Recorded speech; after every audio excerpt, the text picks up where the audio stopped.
Good morning, brothers and sisters. This is an article entitled The Theft of God's Rainbow by Jan Markell. Believe me, I would rather write about the Lord's soon return than gay pride, or rather, gay depravity. God introduced the rainbow in Genesis 9. It was part of a promise he made. A whole twisted movement hijacked it. In America, the month of June is set aside to celebrate the gay lifestyle.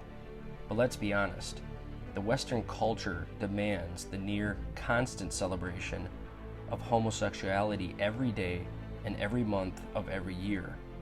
Throw in the now celebrated trans agenda, and the cultural decline is astounding. We are racing backward to the days of Noah. Trans nudity was even celebrated on the White House lawn this week and may have trampled all hopes for a turnaround in America. What must God think of Queer All Year?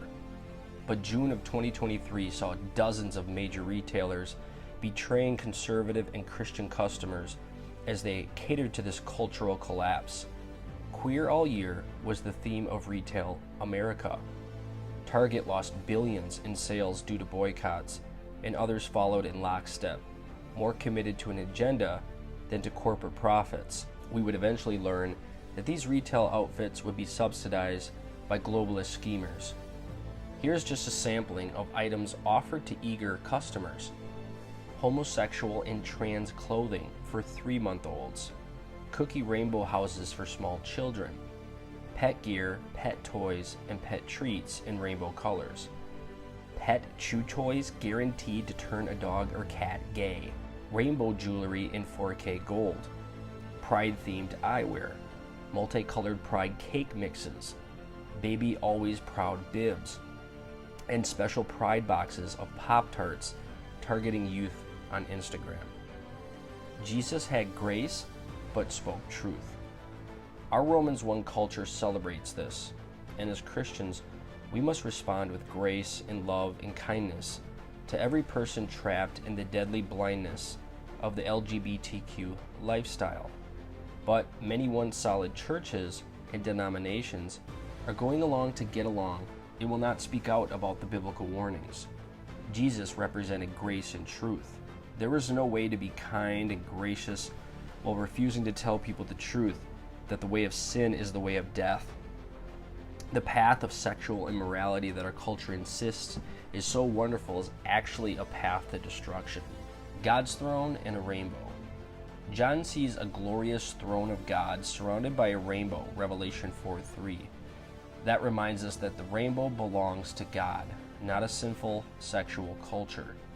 God is so committed to the salvation of lost men and women that you can't even gaze at his throne without seeing a shining symbol of redemption, the rainbow. God, who created the rainbow and is at the moment surrounded by one, will bring his people into a perfect and sinless world surrounded with glory, wonder, and rainbows. The rainbow is God's. He is going to take it back. The truth is, he never really lost it. It is our job to point a confused culture to God and a pure life. It's all about ESG scores. Globalist outfits like BlackRock have promised corporations an impressive ESG, equity, social, and governance score if they will cooperate in today's dark agendas. Impressive ESG scores compensate for customers abandoning them. God has said, enough. What do you think the last days would look like, since we're in the midst of them? Man's sinful activity is begging for God to send his Son to rescue his bride from the depravity. It is sooner than you think. Maranatha.